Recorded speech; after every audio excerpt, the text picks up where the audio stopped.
ಶ್ರೀಗುರುಭ್ಯೋ ನಮಃ. ಹರಿ ಓಂ. ಪ್ರಾಣಾದೇರೀಶಿತಾರಂ ಪರಮಸುಖನಿಧಿಂ ಸರ್ವದೋಷವ್ಯಪೇತಂ ಸರ್ವಾಂತಸ್ಥಂ ಸುಪೂರ್ಣಂ ಪ್ರಕೃತಿಪತಿಮಜಂ ಸರ್ವಬಾಹ್ಯಂ ಸುನಿತ್ಯಂ ಸರ್ವಜ್ಞಂ ಸರ್ವಶಕ್ತಿಂ ಸುರಮುನಿಮನುಜಾದ್ಯೈಃ ಸದಾ ಸೇವ್ಯಮಾನಂ ವಿಷ್ಣುಂ ವಂದೇ ಸದಾಹಂ ಸಕಲಜಗದನಾದ್ಯಂತಮಾನಂದದಂ ತಂ. ಶ್ರೀ ಗುರುಭ್ಯೋ ನಮಃ. ಇತಿ ಹರಿವಂಶೇಷು ಅಂತ ಮುಕ್ತಾಯವಾಗಿತ್ತು. ಅದರ ಮುಂದೆ ಈಗ ಹೊರಟಿದೆ. ಅದರ ಮುಂದಿರುವಂಥ ಭಾಗ ಏನು? ಬೇರೆ ಸಾಧನೆಗಳು ಅಂತ ನಿಮಗೆ ಅನಿಸಿದರೂ ಕೂಡ ಯಾವುದಕ್ಕೆ? ಮೋಕ್ಷಕ್ಕೆ ಧ್ಯಾನ, ದಾನ, ತೀರ್ಥಸ್ನಾನ ಮೊದಲಾದವುಗಳು ಸಾಧನ ಅಂತ ಪುರಾಣಾಂತರಗಳಲ್ಲಿ ಅನಿಸಿದರೂ ಕೂಡ ವಾಕ್ಯವನ್ನು ಓದಿದಾಗ ವಾಸ್ತವದಲ್ಲಿ ಭಕ್ತಿ ಇಲ್ಲದೆ ಹೋದರೆ ಅದು ಯಾವುದೂ ಕೆಲಸ ಮಾಡುವುದಿಲ್ಲ ಅಂತ ಹೇಳಲಿಕ್ಕೆ ಹೊರಟಿದ್ದಾರೆ ಈ ಮುಂದಿನ ಮಾತುಗಳಲ್ಲಿ. ನಿನ್ನೆ ಹೆಂಗೆ ಹೇಳಿದರು? ಅವೆಲ್ಲವೂ ಕೂಡ ಭಕ್ತಿಗೆ ಅಂಗವಾಗಿವೆ, ಭಕ್ತಿಗೆ ಮುಕ್ತಿಗೆ ಕಾರಣವಾದದ್ದು ಅಂತ ಹೇಳಿದರು. ಅಂದರೆ ಸಾಕ್ಷಾತ್, ಅಸಾಕ್ಷಾತ್, ಅಂದರೆ ಪರಂಪರೆಯ ಮತ್ತು ಸಾಕ್ಷಾತ್ತಾಗಿ. ಸಾಕ್ಷಾತ್ತಾಗಿ ಮೋಕ್ಷಕ್ಕೆ ಸಾಧನ ಅಂತ ಕರೆಸಿಕೊಂಡದ್ದು ಭಕ್ತಿ, ಪರಂಪರೆಯ ಸಾಧನ ಅಂತ ಕರೆಸಿಕೊಂಡದ್ದು ಮತ್ತು ಒಂದು ನಿಮಿಷ ಪರಂಪರೆಯ ಸಾಧನ ಅಂತ ಕರೆಸಿಕೊಂಡದ್ದು ಧ್ಯಾನ, ಸಮಾಧಿ, ತುಳಸಿ, ಅರ್ಚನ ಇತ್ಯಾದಿಗಳು ಅಂತ ಹೇಳಿದರು. ಈಗೇನು ಹೇಳಿಕ್ಕೆ ಹೊರಟಾರ ಅಂದರೆ ತುಲಾ ಪುರುಷ ದಾನಾದ್ಯೈಹಿ ಅಶ್ವಮೇಧಾದಿಭಿರ್ಮಖೈಹಿ ಅಂತ ಪ್ರಮಾಣ ವಾಕ್ಯ ಪ್ರಾರಂಭ ಆಗ್ಲಿಕ್ಕದ. ನೋಡಿಕೊಳ್ಳ್ರಿ. ಅದಕ್ಕೆ ರಘುತ್ತಮ ಸ್ವಾಮಿಗಳೇನಂತಾರ? ಧ್ಯಾನಾದೀನಾಂ ಭಕ್ತಿ ವ್ಯತಿರೇಕೇಣ ಮೋಕ್ಷ ಸಾಧನತ್ವಾಭಾವೇ ಪ್ರಮಾಣಾಂತರಮಾಹ. ಧ್ಯಾನಾದಿಗಳು ಭಕ್ತಿಯನ್ನು ಹೊರತುಪಡಿಸಿ, ಭಕ್ತಿಯನ್ನು ಬಿಟ್ಟು ಮೋಕ್ಷ ಸಾಧನ ಅಲ್ಲ. ಅವೆಲ್ಲವೂ ಮೋಕ್ಷ ಅದು ಭಕ್ತಿ ಸಹಿತವಾದಾಗಲೇ ಮೋಕ್ಷ ಸಾಧನವಾಗುತ್ತದೆ ಅಂತ ತಿಳಿಸ್ಲಿಕ್ಕೆ ಮುಂದಿನ ಪ್ರಮಾಣ ವಾಕ್ಯಗಳನ್ನು ಕೊಡ್ತಾ ಇದ್ದಾರೆ. ಅಂದರೆ ಈಗೇನು ಹಿಂದೆ ಓದಿದ್ದೀವಿ ಅದನ್ನೇ ಮತ್ತೊಂದು ಬಾರಿ ಓದುವಾಗ ಏನು ತಿಳ್ಕೊಳ್ತಿದ್ದೀವಿ ಹೆಚ್ಚಿನ ಅಂಶ ಅಂದರೆ ಅವೆಲ್ಲವೂ ಭಕ್ತಿ ಸಹಿತವಾದಾಗಲೇ ಕಾರ್ಯಪ್ರವೃತ್ತವಾಗುತ್ತವೆ, ಕೆಲಸ ಮಾಡ್ತಾವ. ಇಲ್ಲದೆ ಇದ್ರೆ ಕೆಲಸ ಮಾಡೋದಿಲ್ಲ. ಇಷ್ಟು ತಿಳ್ಕೊಳ್ಬೇಕು. ಏನೇನು ಅಂತ ಶಬ್ದ ನೋಡ್ಕೊಳ್ರಿ. ವಾಕ್ಯ ಏನದ? ಪ್ರಮಾಣವನ್ನು ಉದಾಹರಿಸುವಂತಹ ವಾಕ್ಯ, ಪ್ರಮಾಣ ವಾಕ್ಯ ಪದ್ಮಪುರಾಣದ್ದು. ಆ ಪದ್ಮಪುರಾಣದಲ್ಲಿ ಏನು ಬಂದದ? ತುಲಾ ಪುರುಷ ದಾನಾದ್ಯೈಹಿ ಅಂತದ. ತುಲಾ ಪುರುಷ ದಾನ ಅಂದ್ರೇನು?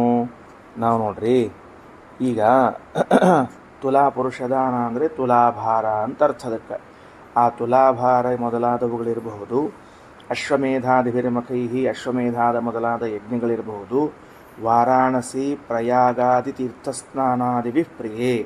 ವಾರಾಣಸಿ ಅಂದರೆ ಕಾಶಿ ಪಟ್ಟಣ, ಪ್ರಯಾಗ ಅಂದರೆ ತೀರ್ಥಸ್ನಾನ, ಇವೇ ಮೊದಲಾದವುಗಳೆಲ್ಲವೂ ಕೂಡ ಇಲ್ಲಿ ಪ್ರಿಯೇ ಅಂತ ಒಂದು ಸಂಬೋಧನೆ ನಡೆದ. ಪ್ರಿಯೇ ಅಂತ ಯಾರನ್ನು ಕರಿತಾ ಇದ್ದಾರೆ, ಯಾರಿಗೆ ಕರೆದಾರ ಗೊತ್ತಿಲ್ಲ.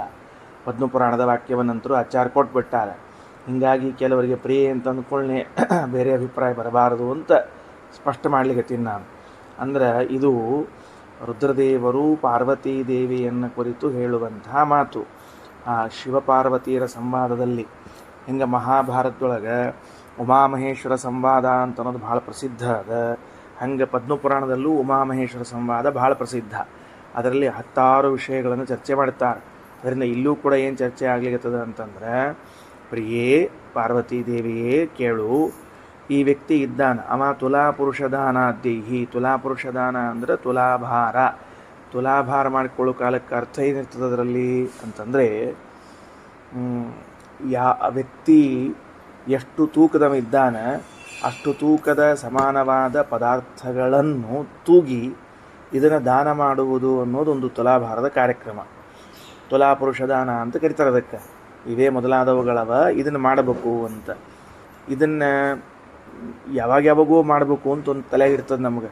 ಅದು ಯಾವಾಗೋ 60 ವರ್ಷ ಶಾಂತಿಗೆ ಮಾಡ್ಬೇಕಂತ, ಉಳಿದ ಹೊತ್ತಿನಾಗ ಏನು ಮಾಡೇಬಾರದು, ಇಲ್ಲ ಅಲ್ಲೆಲ್ಲ ಗುಡಿ ಗುಂಡಾರಕ್ಕೆ ಹೋದಾಗ ಮಾಡಬೇಕು ಹಂಗೆ ಹಿಂಗೆ ಅಂತ.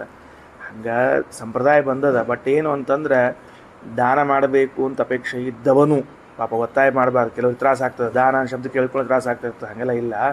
ದಾನ ಮಾಡಬೇಕು ಅಂತನ್ನೋ ಯಾರಾದರೂ ಇದ್ದರೆ ಅವರು ತಮ್ಮ ಸಮಾನವಾದ, ತಮ್ಮ ಭಾರಕ್ಕೆ ಸಮಾನವಾದ ಭಾರದ ಧಾನ್ಯಗಳನ್ನು, ಪದಾರ್ಥಗಳನ್ನು ಅವಶ್ಯವಾಗಿ ದಾನ ಮಾಡಲಿಕ್ಕೆ ಬರ್ತದೆ. ಅದೇನು ಶಾಂತಿನೇ ಆಗಬೇಕು ಅಶಾಂತಿನೇ ಆಗಬೇಕು ಅಂತ ಏನು ಕಾಯೋ ಕಾರಣ ಇಲ್ಲ. ಅವಶ್ಯವಾಗಿ ದಾನ ಮಾಡಬೇಕು. ಇದೊಂದು ದಾನದ ಪ್ರಕ್ರಿಯೆ. ಯಾಕೆ ಹಂಗೆ ಮಾಡ್ಯಾರ ಹಿರಿಯರು? ಸಾಮಾನ್ಯವಾಗಿ ಏನೋ ಒಂದು ದಾನ ಮಾಡು ಅಂದರೆ ಒಂದು ಕಿಲೋ ಬೆಲ್ಲ, ಒಂದು ಮುಷ್ಟಿ ಬ್ಯಾಳಿ, ಒಂದಿಷ್ಟ ಅಕ್ಕಿ, ಅವನ್ನೇನು ಅಡುಗೆ ಮಾಡ್ಕೋಬೇಕು ಚಲಬೇಕು ಗೊತ್ತಾಗಂಗಿಲ್ಲ. ಅಂತೂ ಕೊಟ್ಟಿರ್ತಾರೆ ಪಾಪ, ಕೊಟ್ಟಿಲ್ಲ ಅಂತ ಹೇಳಬಾರ್ದು, ಕೊಟ್ಟಿರ್ತಾರೆ. ಆದರೆ ನಿನ್ನ ತೂಕ ಎಷ್ಟದ ನೋಡ್ಕೋ. ನೀ ಭೂಮಿ ಮೇಲೆ ಎಷ್ಟು ಭಾರ ಬಾರ್ತಿ ಅಷ್ಟೇ ಭಾರವನ್ನು, ಪದಾರ್ಥವನ್ನು ಕೊಡು ದಾನ ಅಂತ ವ್ಯವಸ್ಥೆ ಮಾಡಿದ್ದಾರೆ. ಅದಕ್ಕೆ ತುಲಾಭಾರ ಅಂತ ಕರೆದದ್ದು. ಅದಕ್ಕೆ ತುಲಾ ಪುರುಷ ದಾನ ಅಂತ ಕರೆದಿದ್ದಾರೆ. ತುಲಾಭಾರ ಮಾಡಬೇಕು ಅಂತ ಇದು ಪ್ರತಿಯೊಬ್ಬನಿಗೂ ಕರ್ತವ್ಯ. ಆದರೆ ಈ ತುಲಾ ಪುರುಷ ದಾನ ಮಾಡ್ತೀವಿ, ತುಲಾಭಾರವನ್ನು ಮಾಡಿ ಧಾನ್ಯವನ್ನು ಕೊಡ್ತೀವಿ. ಇದು ಯಾವಾಗ ಭಕ್ತಿ ಇಲ್ಲದೆ ಹೋದರೆ ಇದನ್ನು ನೀವು ಏನು ಮಾಡಿದರೂ ಕೂಡ ಅದು ಪ್ರಯೋಜನ ಅಂತ ಆಗೋದಿಲ್ಲ. ಶ್ರಮ ಆಗ್ತದೆ. ಮಾಡಿದ್ದು ಖರೆ, ಏನು ಮಾಡಿದ ಖರೆ, ತುಲಾಭಾರ ಮಾಡಿದ್ದು ಖರೆ, ದಾನ ಕೊಟ್ಟದ್ದು ಖರೆ. ಆದರೆ ವಿಷ್ಣುವಿನಲ್ಲಿ ಭಕ್ತಿ ಇಲ್ಲದೆ ಮಾಡಿರುವಂತಹದ್ದೇನದ ಅದು ನಿಮಗೆ ಪ್ರಯೋಜನ ಆಗೋದಿಲ್ಲ. ಇದು ರುದ್ರದೇವರು ಪಾರ್ವತಿದೇವಿ ಹೇಳುವಂಥ ಮಾತು. ತುಲಾ ಪುರುಷ ದಾನಾದ್ದೀಹಿ ಅಶ್ವಮೇಧಾದಿಭಿರ್ಮಖೈಹಿ. ದೊಡ್ಡ ಯಜ್ಞಗಳಲ್ಲಿ ಅತ್ಯಂತ ಶ್ರೇಷ್ಠವಾದ ಯಜ್ಞ ಅಶ್ವಮೇಧ ಅಂತ ತಿಳಿದುಕೊಂಡು, ಆ ಅಶ್ವಮೇಧವೇ ಮೊದಲಾದ ಯಜ್ಞಗಳೇನವ, ಈ ಎಲ್ಲ ಯಜ್ಞಗಳನ್ನು ಮಾಡಿದರೂ ಕೂಡ ವಿಷ್ಣು ಭಕ್ತಿ ಇರಲಿಲ್ಲ ಅಂತ ಆದರೆ ಯಾವ ಅಶ್ವಮೇಧ ಯಾಗವನ್ನು ಮಾಡಿದರೂ ಕೂಡ ಅದೇನಾಗೋದಿಲ್ಲ, ಫಲಕಾರಿ ಆಗೋದಿಲ್ಲ. ವಾಸ್ತವದಲ್ಲಿ ಅಶ್ವಮೇಧ ಹೆಂಗದ ಅಂತ ಕೇಳಿದರೆ ಒಂದು ಪುರಾಣ ವಾಕ್ಯ ಹೇಳ್ತದೆ. ಏನು ಅಂದರೆ, ಅಶ್ವಮೇಧ ಅಂತನ್ನೋದರಿಂದಾಗಿ ನಮಗೇನು ಪ್ರತಿಬಂಧಕಗಳಾದ ಪಾಪಗಳವ ಅಲ್ಲ, ಅಡ್ಡಡ್ಡಡ್ಡಡ್ ಬರ್ತಿರ್ತಾವಲ್ಲ ಎಲ್ಲ ಪಾಪಗಳು, ಆ ಎಲ್ಲ ಪಾಪಗಳನ್ನು ಪರಿಹರಿಸಿ ಏನೋ ಒಂದು ಕೆಲಸ ಮಾಡಬೇಕಾಗಿರ್ತದೆ, ಅದಕ್ಕೊಂದು ಅಡ್ಡು ಬರ್ತಿರ್ತದೆ, ವಿಘ್ನವೋ ಮತ್ತೊಂದೋ ಏನೋ, ಅವೆಲ್ಲವನ್ನೂ ಪರಿಹಾರ ಮಾಡುವಂತಹ ಸಾಮರ್ಥ್ಯ ಇದ್ದದ್ದು ಮತ್ತು ಅಶ್ವಮೇಧಕ್ಕೆ ಅಂತ ತಿಳಿದುಕೊಂಡು ಹೇಳಿಕೊಟ್ಟಿದ್ದಾರೆ. ಅದಕ್ಕೆ ರಾಮಾಯಣದಲ್ಲಿ ದಶರಥ ಮಹಾರಾಜ ಸಂತಾನವನ್ನು ಪಡಿಬೇಕು ಅನ್ನೋ ಉದ್ದೇಶದಲ್ಲಿ ಅಶ್ವಮೇಧ ಯಾಗ ಮಾಡಿದ ಅಂತ ಬರ್ತದೆ. ಪುತ್ರಕಾಮೇಷ್ಟಿ ಯಾಗ ಮಾಡಿದ ಅಂತ ಬರೋದಿಲ್ಲ. ಅಶ್ವಮೇಧ ಯಾಗ ಮಾಡಿದವ 1 ವರ್ಷ ಕುದುರೆ ಹೋಗಿ ಬಂತು, ಆಮೇಲೆ ಯಜ್ಞ ಮಾಡಿದ, ಆಮೇಲೆ ಸಂತಾನವಾಯಿತು ಅಂತ. ಅಂದರೆ ಅಷ್ಟು ದೊಡ್ಡ ಪ್ರತಿಬಂಧಕ ಇದ್ದರೂ ಕೂಡ ಅವೆಲ್ಲ ಪರಿಹಾರ ಮಾಡಲಿಕ್ಕೆ ಸಾಧ್ಯ ಅದ ಅಂತ ಅಶ್ವಮೇಧ ಯಾಗಕ್ಕದ. ಇಂಥ ಅಶ್ವಮೇಧ ಯಾಗ ಇದ್ದರೂ ಕೂಡ ನೀವು ಭಕ್ತಿ ಮಾಡಲಿಲ್ಲ ಅಂದರೆ ಆ ಅಶ್ವಮೇಧ ಯಾಗ ಮಾಡಿದ್ದು ಪ್ರಯೋಜನ ಬೀಳೋದಿಲ್ಲ. ಸ್ನಾನ ಮಾಡಿ ಬಂದೀವ್ರಿ ಬೇಕಾದಷ್ಟು ನಾವು ಅಂದರೆ ವಾರಾಣಸಿ ಪ್ರಯಾಗಾದಿ ತೀರ್ಥಸ್ನಾನಾದಿಭಿ ಪ್ರಿಯೇ. ವಾರಾಣಸಿ ಕಾಶಿ ಯಾತ್ರಾ ಮಾಡೀವಿ, ಪ್ರಯಾಗ ಯಾತ್ರಾ ಮಾಡೀವಿ, ತೀರ್ಥಸ್ನಾನ ಮಾಡೀವಿ, ಇದ್ರೂ ಗಯಾ ಶ್ರಾದ್ದಾದಿಭಿ ಪಿತ್ರೈಹಿ. ತಂದೆ ತಾಯಿಗಳಿಗೋಸ್ಕರ ಗಯಾ ಶ್ರಾದ್ದವನ್ನು ಮಾಡಿದ್ದೇವೆ. ಇಲ್ಲೂ ಒಂದು ಗದ್ಲದ, ಗಯಾ ಶ್ರಾದ್ದಕ್ಕೂ ಒಂದು ಗದ್ಲ ಮಾಡ್ತಿರ್ತಾರೆ ಜನ ಎಲ್ಲ. ಒಮ್ಮೆ ಮಾಡಿ ಬಂದುಬಿಟ್ರು ಗಯಾ ಶ್ರಾದ್ದ ಅಂದರೆ, ಅಥವಾ ಬದರಿ ಶ್ರಾದ್ದ ಮಾಡಿ ಬಂದುಬಿಟ್ರು ಅಂದರೆ ಮುಗಿದು ಹೋತು, ಮುಂದೆ ಮಾಡೋ ಹಾಗೆ ಇಲ್ಲ ಅಂತ ಒಂದು ದೊಡ್ಡ ಗದ್ದಲ ಹಾಕಿಬಿಟ್ರಲ್ಲ. ಹಾಗೆಲ್ಲ ಏನಿಲ್ಲ. ಅದೆಲ್ಲ ಅದು ಅರ್ಥವಾದ ವಾಕ್ಯ. ಮಾಡಿ ಬಂದ ಮೇಲೂ ಮತ್ತು ಮಾಡಲೇಬೇಕು, ಅಷ್ಟು ಪ್ರಶಸ್ತ ಅಂತನೋ ಅರ್ಥದಲ್ಲಿ ಹೇಳಿದ್ದಾರೆ ಅದನ್ನು. ಅದರಿಂದ ಗಯಾ ಶ್ರಾದ್ದಾದಿಭಿ ಪಿತ್ರೈಹಿ ವೇದ ಪಾಠಾದಿಭಿರ್ಜಪೈಹಿ. ಮುಂದೆ ವೇದ ಪಾಠವೇ ಮೊದಲಾದ ಜಪಗಳು, ವೇದಾಧ್ಯಯನ ಜಪ ಇವೆಲ್ಲ ಮಾಡ್ತಾ ಇದ್ದೀವಿ. ತಪೋಭಿಹಿ ಉಗ್ರೈಹಿ ನಿಯಮೈಹಿ. ಏನು ಉಗ್ರವಾದ ತಪಸ್ಸು, ಇವೇ ಮೊದಲಾದ ನಿಯಮಗಳು. ಭಾರೀ ತಪಸ್ಸು ಮಾಡ್ತಾ ಇದ್ದಾನೆ. ಆಮೇಲೆ ಭೂತದಯಾದಿಭಿಹಿ, ಸಾಕಷ್ಟು ಭೂತದಯೆ ಉಂಟು, ಪ್ರಾಣಿಗಳ ಮೇಲೆ ದಯೆಯನ್ನು ಮಾಡ್ತಾನೆ. ಪ್ರಾಣಿಗಳು ಅಂತಂದರೆ ಮತ್ತು ಮನ್ಯಾಗ ಸಾಕೋ ಪ್ರಾಣಿಗಳು ಹೀಗೆಲ್ಲ ಅರ್ಥ ಮಾಡ್ಕೋಬಾರ್ದು. ಮತ್ತು ಪ್ರಾಣಿದಯ ಅಂತಂದು ಕೂಡಲೇ ಓಹೋ ಮನ್ಯಾಗ ಒಂದು ಸಾಕಿ ಅದ್ರ ಮೇಲೆ ದಯ ತೋರಿಸ್ಬೇಕು ಅಂತ ಹಿಂಗೆ ಅರ್ಥ ಅಲ್ಲ. ಪ್ರಾಣಿದಯ ಅಂತಂದ್ರೆ ಜೀವರ ಮೇಲೆ ದಯ ತೋರಿಸ್ಬೇಕು ಅಂತ ಅರ್ಥ. ನಮ್ಮಿಂದ ಭಿನ್ನರಾಗಿರುವಂಥವರೇನಿದ್ದಾರೆ ಅವರೆಲ್ಲರ ಮೇಲೂ ದಯ ತೋರಿಸ್ರಿ. ಇನ್ನು ಗುರು ಶುಶ್ರೂಷಣೈಹಿ ಸತ್ಯೈಹಿ, ಗುರುಗಳ ಸೇವಾ ಅಕಸ್ಮಾತ್ ಮಾಡ್ತಿದ್ರೆ ಅಂತ ಅರ್ಥದಕ್ಕೆ ಗುರು ಶುಶ್ರೂಷಣೈಹಿ, ಗುರುಗಳ ಸೇವೆಯನ್ನು ಮಾಡ್ತಾ ಇದ್ದರೆ ಆ ಸೇವೆಗೂ ಫಲ ಯಾವಾಗ ಬರೋದು? ವಿಷ್ಣು ಭಕ್ತಿ ಇದ್ದರೆ. ಇಲ್ಲದೇ ಇದ್ದರೆ ವಿಷ್ಣು ಭಕ್ತಿ ಇಲ್ಲದೇ ಇದ್ದರೆ ಬರೋದಿಲ್ಲ. ಧರ್ಮೈಹಿ ವರ್ಣಾಶ್ರಮೋಚಿತೈಹಿ, ವರ್ಣಾಶ್ರಮೋಚಿತವಾದ ಧರ್ಮಗಳೇನವ ಇವುಗಳೂ ಕೂಡ. ಮತ್ತು ವರ್ಣಾಶ್ರಮೋಚಿತೈಹಿ ಜ್ಞಾನಧ್ಯಾನಾದಿಭಿಹಿ ಸಮ್ಯಕ್ ಚರಿತೈಹಿ ಜನ್ಮಜನ್ಮಭಿಹಿ. ಒಟ್ಟು ಸೇರಿಸ್ಬಿಟ್ರು ರುದ್ರದೇವರು ಒಮ್ಮೆ. ಜನ್ಮ ಜನ್ಮಾಂತರಗಳಲ್ಲಿ ವರ್ಣಾಶ್ರಮೋಚಿತವಾದ ಕರ್ಮಗಳನ್ನು ಮಾಡ್ತಾ ಧ್ಯಾನಗಳನ್ನು ಮಾಡ್ತಾ ಇದ್ರೂ ಕೂಡ ನ ಯಾಂತಿ ತತ್ಪರಂ ಶ್ರೇಯ ವಿಷ್ಣುಂ ಸರ್ವೇಶ್ವರೇಶ್ವರಂ. ಇವನು ಏನು ಮಾಡಿದರೂ ಪರಮಾತ್ಮನನ್ನು ಹೊಂದುವುದಿಲ್ಲ ಹಣೆ ಬಾರ ಅಲ್ರಿ. ಮತ್ತು ಹೊಂದಂಗಿಲ್ಲ ಅಂತಂದ್ರೆ ಮತ್ತೆ ಮಾಡ್ಬೇಕು ಎದಕ್ಕೆ ಮತ್ತು ನಾವು ಅಂದರೆ ಸರ್ವಭಾವೈರನಾಶ್ರಿತ್ಯ ಪುರಾಣ ಪುರುಷೋತ್ತಮಂ. ಏನು ಹಂಗಂದ್ರೆ ಸರ್ವಭಾವೈಹಿ ಅಂದರೆ ಭಕ್ತಿಯಿಂದ ಪರಮಾತ್ಮನನ್ನು ನೀವು ಆರಾಧನೆ ಮಾಡದೇ ಹೋದರೆ ಇವುಗಳಿಂದ ಆಗ ನೀವು ಏನನ್ನೂ ಪಡೀಲಿಕ್ಕೆ ಸಾಧ್ಯ ಇಲ್ಲ ಅಲ್ರಿ. ಈ ಶ್ಲೋಕದಲ್ಲಿ ಭಕ್ತಿ ಅಂತ ಇಲ್ಲೇ ಇಲ್ಲ, ಸರ್ವಭಾವೈಹಿ ಅಂತದ. ಸರ್ವಭಾವೈಹಿ ಎಂಬುದಕ್ಕೆ ಬೇರೆ ಅರ್ಥ ಮಾಡ್ತೀವಿ ಅಂದರೆ ಆಚಾರ ತೆಳಗಡೆಗೆ ನರಸಿಂಹ ಪುರಾಣದ ವಾಕ್ಯವನ್ನು ಕೊಟ್ಟಾರ. ಭಾವೋ ಭಕ್ತಿ ಸಮುದ್ದಿಷ್ಟ ತದ್ವಾನ್ ಭಾವುಕ ಉಚ್ಯತೆ ಅಂತದ. ಅದಕ್ಕೆ ಸರ್ವಭಾವೈಹಿ ಅಂದರೆ ಭಕ್ತಿಯಿಂದ ಅಂತ ಅರ್ಥ. ಭಾವ ಅಂದರೆ ಭಕ್ತಿ, ಸರ್ವಭಾವ ಅಂದರೆ ಎಲ್ಲ ರೀತಿಯಿಂದ ಭಕ್ತಿ ಮಾಡಿ ಅದರಿಂದ ಭಗವಂತನ ಆರಾಧನೆಯನ್ನು ಮಾಡಬೇಕು. ಅಂದರೆ ಮಾತ್ರ ನಮಗೆ ವಸ್ತುಗಳು ಅದೇನು ಫಲವನ್ನು ಕೊಡ್ತವೆ, ಇಲ್ಲದೇ ಫಲವನ್ನು ಕೊಡೋದಿಲ್ಲ ಅಂತ ಅಭಿಪ್ರಾಯ ತಿಳಿಸಿಕೊಟ್ಟಿದ್ದಾರೆ. ಇದಿಷ್ಟು ನರಸಿಂಹ ಪುರಾಣ ಹಾಗೂ ಪದ್ಮಪುರಾಣಗಳು. ಸಾಮಾನ್ಯವಾಗಿ ಪಾಠ ಪ್ರವಚನಗಳಲ್ಲಿ ಕೇಳಿದ ವಿಷಯಗಳೇ ಬಂದಿದೆ, ಆದ್ದರಿಂದ ಹೆಚ್ಚು ವಿಸ್ತಾರ ಮಾಡ್ತಿಲ್ಲ. ಅಂತೂ ಹೇಳಬೇಕಾದದ್ದೇನು ಹೇಳಿದರು ಶ್ರೀಮದಾಚಾರ್ಯರು, ಎಲ್ಲಿಯೂ ಕೂಡ ಜೀವಬ್ರಹ್ಮರ ಐಕ್ಯದಿಂದಾಗಿ ಮತ್ತು ಏನು ಸಿಗ್ತದೆ, ಇದೆಲ್ಲದಕ್ಕೆ ಫಲ ಸಿಗ್ತದೆ ಅಂತ ಬಂದಿಲ್ಲ. ಜೀವಬ್ರಹ್ಮರು ಅಭಿನ್ನರು ಎಂಬುವಂತಹ ಜ್ಞಾನವನ್ನು ಮಾಡಿಕೊಂಡೇ ಆ ಜ್ಞಾನದಿಂದಾಗಿ ನನಗೆ ಮತ್ತು ಮೋಕ್ಷ ಸಿಗ್ತದೆ ಅಂತಂದ್ರೆ ಇಲ್ಲ. ಎಲ್ಲ ಉಲ್ಟ ಹೇಳಿದ. ಏನಂತ ಹೇಳಿದೆ ಎಲ್ಲವೂ ಕೂಡ ಅಂದರೆ, ಈ ಏನೇ ಸಾಧನೆಗಳನ್ನು ಮಾಡಿಕೊಂಡರೂ ಕೂಡ ವಿಷ್ಣುವಿನಲ್ಲಿ ಭಕ್ತಿ ಮಾಡದ ಹೊರತು ಏನೇನು ಸಿಗುವುದಿಲ್ಲ ಅಂತಿದ್ದರಿಂದ ವಿಷ್ಣು ಭಕ್ತಿ ಅಂತನ್ನೋದು ಅಷ್ಟು ಮಹತ್ವದ್ದಾಯಿತು. ನೋಡ್ರಿ, ಜಪ ಮಾಡ್ತಿದ್ದೀರಿ, ಶ್ರಾದ್ದ ಮಾಡ್ತಾ ಇದ್ರಿ ಅಲ್ರಿ. ನಮ್ಮ ಅಪ್ಪನ ಸಲುವಾಗಿ ನಾ ಶ್ರಾದ್ದ ಮಾಡಿದ್ರೆ ವಿಷ್ಣು ಭಕ್ತಿ ಯಾಕೆ ಮಾಡಬೇಕು ಅಂತ ಕೇಳಿದರೆ ಅವಂಗೇನು ಸಂಬಂಧ ಅಂದರೆ, ನೀವು ವಿಷ್ಣು ಭಕ್ತಿಯನ್ನು ಮಾಡದೆ ಶ್ರಾದ್ದವನ್ನು ಮಾಡಿದರೆ ಆ ಶ್ರಾದ್ದ ಪಿತೃಗಳಿಗೆ ಮುಟ್ಟುವುದೇ ಇಲ್ಲ. ವಿಷ್ಣು ಭಕ್ತಿ ಮಾಡಲಿಕ್ಕೆ ಯಾವಾಗ ಬರ್ತದೆ? ಭಗವಂತನ ಸರ್ವೋತ್ತಮತ್ವ ಜ್ಞಾನ ಇದ್ರೆ, ಭಗವಂತ ಸರ್ವೋತ್ತಮ ಅನ್ನೋ ಜ್ಞಾನ ಇದ್ದರೆ ಅವನಲ್ಲಿ ಸ್ನೇಹ ಪ್ರೇಮ ಭಕ್ತಿ ಮಾಡ್ಲಿಕ್ಕೆ ಬರ್ತದೆ. ಅವನ ಸರ್ವೋತ್ತಮತ್ವ ಜ್ಞಾನ ಇದ್ದಿದ್ದಿಲ್ಲ ಅಂದರೆ ನಿಮಗೆ ಸ್ನೇಹ ಪ್ರೇಮಗಳನ್ನು ಮಾಡ್ಲಿಕ್ಕೆ ಬರುವುದಿಲ್ಲ. ಹಂಗೆ ಭಕ್ತಿ ಮಾಡಲಿಲ್ಲ ಅಂತಾದಾಗ ನೀವು ಎಷ್ಟು ಶಾಸ್ತ್ರಾಧ್ಯಯನ ಮಾಡಿದರೂ ವೇದಾಧ್ಯಯನ ಮಾಡಿದರೂ ಕೂಡ ಫಲ ಏನು ಅಂತ ಕೇಳಿದ್ರೆ ನೆಟ್ ರಿಸಲ್ಟ್ ಏನು ಅಂದರೆ ಝೀರೋ. ಇದನ್ನು ಹೇಳಿದವರು ಯಾರಪ್ಪ? ಏನೋ ಅವರು ಇವರು ಬೇರೆಯವ್ರು ಹೇಳ್ಯಾರ ಅಂದರೆ ಇರ್ಲಿ ಬಿಡ್ರಿ, ಅವ್ರು ತಮ್ಮ ಪಾಡಿ ತಾವು ಹೇಳ್ಕೊಂಡಿರ್ತಾರೆ ಅಂತ.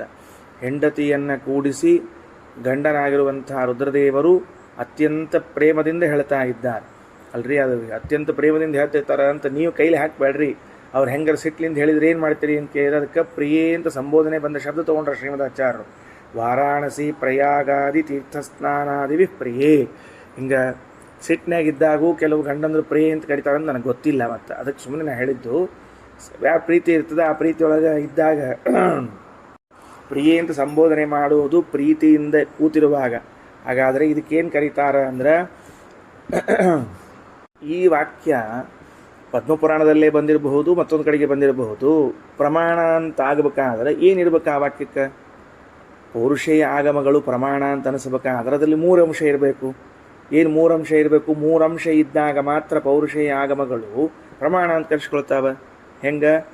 ವಕ್ತಾನುಕೂಲ್ಯ, ಶ್ರೋತ್ರಾನುಕೂಲ್ಯ, ಪ್ರಸಂಗಾನುಕೂಲ್ಯ ಅಂತ 3 ಇರಬೇಕು. ವಕ್ತಾನುಕೂಲ, ಶ್ರೋತ್ರಾನುಕೂಲ, ಪ್ರಸಂಗಾನುಕೂಲ್ಯಗಳು 3 ಇದ್ದರೆ ಅವು ಆಪ್ತವಾಕ್ಯ ಎನಿಸಿ ಪ್ರಮಾಣವೆನಿಸ್ತಾವೆ. ಹೌದಾ? ಈಗ ನೋಡ್ರಿ, ವಕ್ತೃವಿನ ಆನುಕೂಲ್ಯ ಅಂದರೆ ರುದ್ರದೇವರು. ಆ ಹೇಳುವಂಥ ರುದ್ರದೇವರು ಅನುಕೂಲರು. ಯಾಕೆ ಅಂದರೆ ಅವರೇನು ಮೋಸ ಮಾಡಬೇಕು ಅಂತ ಹೇಳಿಕತ್ತಿಲ್ಲ, ಏನು ಮುಚ್ಚಿಡಬೇಕು ಅಂತ ಹೇಳಿಕತ್ತಿಲ್ಲ, ಎಲ್ಲ ತಿಳಿಲಿ ಅನ್ನೋ ವಿಷಯದಿಂದ ಹೇಳಿಕತ್ತಾರೆ. ಶ್ರೋತ್ರಾನುಕೂಲ್ಯ ಯಾರು ಮುಂದೆ ಹೇಳಿಕತ್ತಾರ? ಹೆಂಡತಿ ಮುಂದೆ ಹೇಳಿಕತ್ತಾರ. ಹೆಂಡತಿ ಮುಂದೆ ಹೇಳಿಕತ್ತಾರ ಅಂತಂದ ಮೇಲೆ ಅಲ್ಲಿ ಆಕೆ ಹೆಂಡತಿ ಕೇಳೋವಳು ಶ್ರೋತೃವಾದ ಪಾರ್ವತಿ ಇದೀವಿ, ಅವಳು ಅನುಕೂಲವಾಗಿದ್ದಾಳೆ ಅಂತ ಹೇಳಿಕೊಳ್ತಾರೆ. ಕೆಲವು ಕೇಳ್ತಿರ್ಬೇಕು, ಯಾಕ್ರಿ ನೀವೊಂದು ಮಾತು ನಿಮ್ಮ ಹೆಂಡತಿಗೆ ಹೇಳಬೇಕು ಬೇಡ ಅಂದರೆ, ಸುಮ್ಕುಡು ಮಾರ ಎಲ್ಲಿ ತೆಗಿ ಬಿಡ ಅಂತ ಹೇಳಿ. ಯಾಕೆ ಹಂಗೆ ಬಿಡ ಅಂತ ಯಾಕೆ ಅನ್ಬೇಕು ಅಂದರೆ ಅನುಕೂಲ ಇಲ್ಲ ಅಂಬುದಕ್ಕೆ ಹೇಳಿಕ್ಕೆ ಹೋಗಿರಂಗಿಲ್ಲ. ಅಲ್ಲಿ ಇನ್ನು ಶ್ರೋತ್ರಾನುಕೂಲ್ಯ ಅದ, ವಕ್ತಾನುಕೂಲ ಶ್ರೋತ್ರಾನುಕೂಲ್ಯ ಇದ್ದಾಗ ಪ್ರಸಂಗಾನುಕೂಲ್ಯನೂ ಇರ್ತದೆ. ಪ್ರಸಂಗಾನುಕೂಲ್ಯ ಅಂದ್ರೇನು? ಅವಳು ಕೇಳ್ಯಾಳ ಪಾರ್ವತಿ ದೇವಿ, ಏನ್ರಿ ಶಾಸ್ತ್ರದ ವಿಷಯವನ್ನು ತಿಳಿಸಿಕೊಡ್ರಿ ಅಂತ. ಹಿಂಗೆ ವಕ್ತಾನುಕೂಲ, ಶ್ರೋತ್ರಾನುಕೂಲ, ಪ್ರಸಂಗಾನುಕೂಲ್ಯಗಳು 3 ಇದ್ದುದರಿಂದ ಆ ವಾಕ್ಯಗಳು ಏನು ಕರೆಸ್ಕೊಳ್ತಾವ? ಪ್ರಮಾಣವೆಂದು ಕರೆಸ್ಕೊಳ್ತಾವ. ಅದರಿಂದ ಶ್ರೀಮದಾಚಾರ್ಯ ಇಷ್ಟೂ ಬರೋ ಹಂಗೆ ಲಕ್ಷ್ಯ ಇಟ್ಕೊಂಡು ಆ ವಾಕ್ಯಗಳನ್ನು ಪ್ರಯೋಗ ಮಾಡ್ಯಾರ. ತುಲಾಪುರುಷದಾನಾದ್ಯೈ ಅಶ್ವಮೇಧಾದಿಭಿರ್ಮಖೈ ವಾರಾಣಸಿ ಪ್ರಯಾಗಾದಿ ತೀರ್ಥಸ್ನಾನಾದಿಭಿಃ ಪ್ರಿಯೇ ಗಯಾ ಶ್ರಾದ್ದಾದಿಭಿಃ ಪಿತ್ರೈಃ ವೇದಪಾಠಾದಿಭಿರ್ಜಪೈಃ ತಪೋಭಿರುಗ್ರೈ ನಿಯಮೈರ್ಯಮೈ ಭೂತದಯಾದಿಭಿಃ. ಉಗ್ರವಾದ ತಪಸ್ಸು ಮೊದಲಾದವುಗಳನ್ನು ನಿಯಮ ಅಂತ ಕರೀತಾರೆ. ಭೂತದಯ ಮೊದಲಾದವುಗಳನ್ನು ಯಮ ಅಂತ ಕರೀತಾರೆ. ಅಂದರೆ ಯಮ ಮತ್ತು ನಿಯಮ. ಸರಿ ಆಯ್ತಾ? ಏನಂತ ಹೇಳಿದ್ದು? ಇದು ಅಷ್ಟಾಂಗ ಯೋಗ ಅಂತ ಕರೀತಾರೆ. ಆ ಅಷ್ಟಾಂಗ ಯೋಗಗಳಲ್ಲಿ ಯಮ ನಿಯಮಗಳು ಧ್ಯಾನ ಅಂತ ಅನ್ನೋದು ಬರ್ತದೆ. ಅದಕ್ಕೆ ಅಷ್ಟು ಬರೋ ಹಂಗೆ ನೋಡ್ಕೊಂಡ ರುದ್ರದೇವರು. ತಪೋಭಿರುಗ್ರೈಹಿ ನಿಯಮೈಹಿ, ಉಗ್ರವಾದ ತಪಸ್ಸು ಅನ್ನೋದು ನಿಯಮದಲ್ಲಿ ಸೇರಿದ್ದು, ಭೂತದಯ ಅಂತ ಅನ್ನೋದು ಯಮದಲ್ಲಿ ಸೇರಿರುವಂತಹದ್ದು. ಆಮೇಲೆ ಕೆಳಗಡೆಗೆ ಧ್ಯಾನಾದಿವಿಹಿ ಅನ್ನೋದು ಧ್ಯಾನ. ಹಂಗಾಗಿ ಯಮ ನಿಯಮ ಧ್ಯಾನ ಎಂದು ಅಷ್ಟಾಂಗ ಯೋಗದಲ್ಲಿ ಯಾವುದು ಸೇರಲಾಗಿದೆಯೋ ಅವ ಎಲ್ಲವನ್ನ ಮಾಡಿದರೂ ಕೂಡ ಏನಾಗಬೇಕು? ವಿಷ್ಣು ಭಕ್ತಿ ಇಲ್ಲದೆ ಹೋದರೆ ಪ್ರಯೋಜನ ಇಲ್ಲ ಅಂತ ಅರ್ಥ ಮಾಡಿಕೊಳ್ಳ್ರಿ. ನಯಾಂತಿ ತತ್ಪರಂ ಶ್ರೇಯ ವಿಷ್ಣುಂ ಸರ್ವೇಶ್ವರೇಶ್ವರಂ ಸರ್ವಭಾವೈರನಾಶ್ರಿತ್ಯ ಪುರಾಣ ಪುರುಷೋತ್ತಮ ವಿತಿಪಾದ್ನೆ. ಆ ಸರ್ವಭಾವೈಹಿ ಅನ್ನೋ ಶಬ್ದಕ್ಕೆ ಕೆಲವರೇನು ಮಾಡಿಬಿಟ್ಟಾರ? ಸರ್ವಾತ್ಮಕತ್ವ ಬುದ್ಧಿ ಅಂತ ಅರ್ಥ ಬರ್ದಾರ. ಸರ್ವಾತ್ಮಕತ್ವ ಬುದ್ಧಿ ಅಂದ್ರೇನು? ನಾನೇ ಎಲ್ಲ ಆಗಿನಿ, ಬ್ರಹ್ಮನೇ ಎಲ್ಲ ಆಗ್ಯಾನ ಅಂತ ತಿಳ್ಕೊಳ್ಳೋದನ್ನು ಸರ್ವಭಾವೈಹಿ ಅನ್ನೋ ಅರ್ಥಕ್ಕೆ ಬರ್ದಾರ. ಅದಕ್ಕೆ ಹಂಗೆ ಅರ್ಥ ಮಾಡಬಾರ್ದು. ರಘುತ್ತಮ ಸ್ವಾಮಿಗಳು ಬರ್ದಾರ, ಸರ್ವಭಾವೈಹಿ ಇತ್ಯಸ್ಯ ಸರ್ವಾತ್ಮಕತ್ವೇನ ಇತ್ಯನ್ಯಥಾ ಪ್ರತೀತಿ ನಿರಾಸಾಯ ಅರ್ಥಮಾಹ ಭಾವೈತಿ. ಏನಾಯ್ತು? ಆದ್ದರಿಂದ ಸರ್ವಭಾವೈಹಿ ಅನ್ನೋ ಶಬ್ದಕ್ಕೆ ಎಲ್ಲ ಸರ್ವಾತ್ಮಕ, ತಾನೇ ಎಲ್ಲದರಿಂದ ಅಭಿನ್ನನಿದ್ದಾನೆ, ಬ್ರಹ್ಮ ಎಲ್ಲದರಿಂದ ಅಭಿನ್ನನಿದ್ದಾನೆ ಅಂತ ತಿಳಿದು ಮಾಡಬೇಕು ಅಂತ ಅರ್ಥ ಅಲ್ಲ. ಅಂದರೆ ಜೀವಬ್ರಹ್ಮರು ಅಭಿನ್ನರು ಎಂಬ ಐಕ್ಯ ಜ್ಞಾನವನ್ನಿಟ್ಟುಕೊಂಡು ಈ ತುಲಾಪುರುಷದಾನ ಅಶ್ವಮೇಧಾದಿಗಳನ್ನೆಲ್ಲ ಮಾಡಬೇಕು ಅಂತ ಕೆಲವರು ಅರ್ಥ ಮಾಡ್ಯಾರ. ಸರ್ವಕಾಲಕ್ಕೂ ಅಲ್ಲ. ಯಾಕೆ? ಭಾವ ಶಬ್ದಕ್ಕೆ ಭಕ್ತಿ ಅನ್ನೋ ಅರ್ಥ ಅದ. ಎಲ್ಲದ? ನರಸಿಂಹ ಪುರಾಣದಲ್ಲಿ ಭಾವೋ ಭಕ್ತಿ ಸಮುದ್ದಿಷ್ಟ ತದ್ವಾನ್ ಭಾವುಕ ಉಚ್ಯತೆ. ಭಾವ ಶಬ್ದಕ್ಕೆ ಭಕ್ತಿ ಅಂತ ಕರೆದಾರ. ಭಕ್ತಿ ಉಳ್ಳವನನ್ನು ಭಾವುಕ ಭಾವುಕ ಅಂತ ಕರೀತಾರೆ. ಅದಕ್ಕೆ ಪಿಬತ ಭಾಗವತಂ ರಸಮಾಲಯಂ ಮುಹುರಹೋ ರಸಿಕಾ ಭುವಿ ಭಾವುಕಾಹ ಅಂತ ಬಂತು ನೋಡ್ರಿ. ಈಗ ಅರ್ಥ ಆಯ್ತು ಭಾಗವತ್ ನಮಗೆ. ಏನು ಅರ್ಥ ಆಯ್ತು? ಭಾವುಕಾಹ ಅಂತ ಅನ್ನೋ ಶಬ್ದಕ್ಕೆ ಭಾವುಕರು ಅಂತ ಇರ್ತಾರೆ ಕೆಲವರು. ಏನ್ರಿ ಭಾವುಕರು ಅಂತನ್ನೋ ಶಬ್ದಕ್ಕೆ ಕಣ್ಣು ಒದ್ದೆ ಮಾಡಿಕೊಂಡವರು, ಮನಸ್ಸು ಕರಗೋರು, ಈ ಅಭಿಪ್ರಾಯ ಇಲ್ಲ ಶಾಸ್ತ್ರಕ್ಕೆ. ಭಾವುಕಾಹ ಅನ್ನೋ ಶಬ್ದಕ್ಕೆ ಅರ್ಥ ಏನು ಮಾಡ್ತದೆ ನರಸಿಂಹ ಪುರಾಣ ಅಂತಂದ್ರೆ ಭಕ್ತಿ ಉಳ್ಳವರು ಅಂತ ಅರ್ಥ ಮಾಡ್ತಾ ಇದೆ. ಹಾಗಾಗಿ ಭಾವೋ ಭಕ್ತಿರುದ್ದಿಷ್ಟ ತದ್ವಾನ್ ಭಾವುಕ ಉಚ್ಯತೆ. ಸರಿನಾ? ಮುಂದೆ ನೋಡ್ರಿ ಏನಂತಾರೆ. ಇನ್ನೊಂದು ಪ್ರಮಾಣವನ್ನು ಕೊಟ್ಬಿಡ್ತಾರೆ. ಯಾವುದಕ್ಕೆ? ಭಾಗವತ ವಾಕ್ಯ. ಮುಕ್ತಾನಾಮಪಿ ಸಿದ್ಧಾನಾಂ ನಾರಾಯಣ ಪರಾಯಣ ಸುಧುರ್ಲಭ ಪ್ರಶಾಂತಾತ್ಮ ಕೋಟಿಷ್ವಪಿ ಮಹಾಮತೆ. ಪರಾಯಣ ಇತಿ ವಿಶೇಷಣಾತ್ ನ ನಾರಾಯಣಾಯನತ್ವಂ ವಿದಾ ಮುಕ್ತಿದ್ಯೋತಕಂ. ಈ ಶ್ಲೋಕ ಭಾಳ ಚಂದದ್ರಿ. ಭಾಗವತದೊಳಗೆ ಈ ಶ್ಲೋಕವನ್ನು ಎದಕ್ಕೆ ಕೊಟ್ಟಾರ ಅಂತ ಕೇಳಿದ್ರೆ ಬುದ್ಧಿ ಪರೀಕ್ಷಾ ಮಾಡ್ಲಿಕ್ಕೆ ಕೊಟ್ಟಾರ. ಈ ಕೆಲವೆಲ್ಲ ಕೂಟ ಶ್ಲೋಕಗಳು ಅಂತ ಇರ್ತಾವಲ್ಲ, ಹಂಗೆ ಬೈವು. ಇದನ್ನು ಶ್ಲೋಕ ಇದ್ದದ್ದನ್ನು ಇದ್ದಂಗೆ ಅನುವಾದ ಮಾಡಿದರೆ ಒಂದು ಅರ್ಥ ಬರ್ತದೆ, ಸ್ವಲ್ಪ ವಿಚಾರ ಮಾಡಿ ನೋಡಿದರೆ ಬೇರೆ ಅರ್ಥ ಬರ್ತದೆ. ಹೆಂಗದ ಶ್ಲೋಕ ನೋಡ್ಕೊಳ್ರಿ. ಮುಕ್ತಾನಾಮಪಿ ಸಿದ್ಧಾನಾಂ, ಇದಕ್ಕೆ ರಘುತ್ತಮ ಸ್ವಾಮಿಗಳೇನು ಅರ್ಥ ಬರ್ದಾರ ಅದನ್ನು ಹೇಳಿಕತ್ತೀನಿ. ಮುಕ್ತಾನಾಮಪಿ ಸಿದ್ಧಾನಾಂ ಅನ್ನೋದಕ್ಕೆ ಮುಕ್ತಾನಾಂ ಶರೀರಾದ್ಯಭಿಮಾನರಹಿತಾನಾಂ. ಇಲ್ಲಿ ಮುಕ್ತರು ಅಂತನ್ನೋ ಶಬ್ದಕ್ಕೆ ಅರ್ಥ ಏನು ಮಾಡಬಾರ್ದು? ಮುಕ್ತಿ ಹೊಂದಿದವರು ಅಂತ ಅರ್ಥ ಅಲ್ಲ, ವಿರಕ್ತರು ಅಂತ ಅರ್ಥ. ಶರೀರದ ಮೇಲೆ, ಶರೀರಾದಿಗಳ ಮೇಲೆ ಅಭಿಮಾನ ಇಲ್ಲದೇ ಇರುವ ಸಿದ್ಧಾನಾಂ. ಸಿದ್ಧಾನಾಂ ಅಂದರೆ ಜ್ಞಾನಿನಾಂ. ಕೋಟಿಷ್ವಪಿ, ಕೋಟಿ ಕೋಟಿ ಕೋಟಿ ಜ್ಞಾನಿಗಳ ಮಧ್ಯದಲ್ಲಿ ನಾರಾಯಣ ಪರಾಯಣ ಪ್ರಶಾಂತಾತ್ಮ ಸುದುರ್ಲಭ. ನಾರಾಯಣನ ಭಕ್ತನಾದವನು ಬಹಳ ಕಠಿಣ, ಸಿಗೋದು ಕಠಿಣ ಅಂತ ಹೇಳಿಬಿಟ್ಟಾರೆ. ಏನು ಹೇಳಿಕ್ಕೆ ಹೊರಟದ ಈ ವಾಕ್ಯ? ಮುಕ್ತಾನಾಮಪಿ ಸಿದ್ಧಾನಾಂ ನಾರಾಯಣ ಪರಾಯಣ ಸುದುರ್ಲಭ ಪ್ರಶಾಂತಾತ್ಮ ಕೋಟಿಷ್ವಪಿ ಮಹಾಮತೆ. ಹೇ ಮಹಾಮತೆ ಅಂತ ಸಂಬೋಧನ ಅದು. ನೋಡಪ್ಪ, ಎಲೆ ಉತ್ತಮ ಬುದ್ಧಿ ಇದ್ದವನೇ, ಶರೀರಾಭಿಮಾನವನ್ನು ತೊರೆದು ಅಪರೋಕ್ಷ ಜ್ಞಾನವನ್ನು ಸಂಪಾದನೆ ಮಾಡಿಕೊಂಡು, ಶರೀರಾಭಿಮಾನವನ್ನು ತೊರೆದು ಅಪರೋಕ್ಷ ಜ್ಞಾನವನ್ನು ಪಡೆದುಕೊಂಡಿರುವಂಥ ಜನರಲ್ಲಿ ಕೋಟಿ ಕೋಟಿ ಮಂದಿ ಇದ್ದರೂ ಕೂಡ ನಾರಾಯಣ ಪರಾಯಣರಾದವರು, ಪ್ರಶಾಂತಾತ್ಮರಾದವರು ಬಹಳ ಕಠಿಣ. ಅದ್ರಿ ನಮಗೆ ಬೇಕಾಗಿದ್ದೇನದ ಇದ್ರೊಳಗೆ? ಏನು ಬೇಕಾಗಿದ್ದಿದ್ರೊಳಗೆ ನಮಗೆ? ಭಕ್ತಿ ಇದು ಮುಕ್ತಿಗೆ ಕಾರಣ ಅಂತ ಅನ್ನೋದು ಬೇಕಾಗ್ಯದೋ, ಮತ್ತು ನಾರಾಯಣ ಪರಾಯಣರು ದುರ್ಲಭ ಅಂತ ಅನ್ನೋದು ಬೇಕಾಗ್ಯದ ನಮಗಿದಕ್ಕೆ. ಮೇಲೆ ನೋಡ್ಲಿಕ್ಕೆ ಹೆಂಗೆ ಅರ್ಥ ಬರ್ತದೆ? ಯಾರಿಲ್ಲ ಇಲ್ಲ, ಭಗವದ್ಭಕ್ತರೇ ಯಾರಿಲ್ಲ ಅನ್ನೋ ಅರ್ಥ ಬರಂಗಿಲ್ಲ ಇದಕ್ಕೆ. ನಾರಾಯಣ ಪರಾಯಣರಿಲ್ಲೇ ಇಲ್ಲ. ದುರ್ಲಭ ಅಂತಂದರೆ ಯಾರೋ ಒಂದೋ ಎರಡೋ ಸಿಗುತ್ತಾರ ಹೊರತಾಗಿ ಎಲ್ಲಿದ್ದಾರಂಥವ್ರು ದುರ್ಲಭ ಅಂತಂತೀವಿ. ಕೆಲವ್ರನ್ನ ಮಾತಾಡಿಸೋ ಕಾಲಕ್ಕೆ, ಕೆಲವ್ರ ಬಗ್ಗೆ ಹೇಳೋ ಕಾಲಕ್ಕೆ ಇಂಥವರು ವಿರಳ ಅಂದಿರ್ತಾರೆ. ಇಂಥವ್ರು ವಿರಳ ಅಂದ್ರೆ ಒಬ್ಬರೋ ಇಬ್ಬರೋ ಇದ್ದಾರೆ ಅಂತ ಅರ್ಥವೇ ಹೊರತಾಗಿ ಕೋಟಿ ಕೋಟಿ ಇದ್ದಾರೆ ಅಂತ ಅರ್ಥ ಅಲ್ಲ. ವಿರಳ ಶಬ್ದವನ್ನು, ದುರ್ಲಭ ಶಬ್ದವನ್ನು ಯಾವಾಗ ಬಳಸ್ತೀವಿ? ಭಾಳ ಅಪರೂಪ ಇದ್ರೆ. ಅದಕ್ಕೆ ಆ ಭಾಗವತ್ ವಾಕ್ಯ ಹೆಂಗದ ಅಂದ್ರೆ, ಮುಕ್ತಾನಾಪಿ ಸಿದ್ಧಾನಾಂ ಶರೀರಾದ್ಯಭಿಮಾನರಹಿತರಾಗಿ ಜ್ಞಾನವನ್ನು ಪಡೆದುಕೊಂಡವರಂಥವರ ಕೋಟಿ ಕೋಟಿ ಜನರ ಮಧ್ಯದಲ್ಲಿ ನಾರಾಯಣ ಪರಾಯಣರಾದವರು ಸುದುರ್ಲಭ, ಇಲ್ಲವೇ ಇಲ್ಲ. ಪ್ರಶಾಂತಾತ್ಮ ಅಂತ ಹೇಳ್ಬಿಟ್ರು. ಪ್ರಶಾಂತಾತ್ಮ ಅಂದರೆ ಭಗವಂತನಲ್ಲಿ ಭಕ್ತಿ ಉಳ್ಳ ಅಥವಾ ಪ್ರಸನ್ನವಾದ ಮನಸ್ಸುಳ್ಳವರು, ಶಾಂತವಾದ ಮನಸ್ಸುಳ್ಳವರು ಅಂತ. ಮತ್ತು ಈ ಶ್ಲೋಕ ನಮಗೆ ಅದಕ್ಕೆ ಉಪಯೋಗ ಬಿತ್ತು?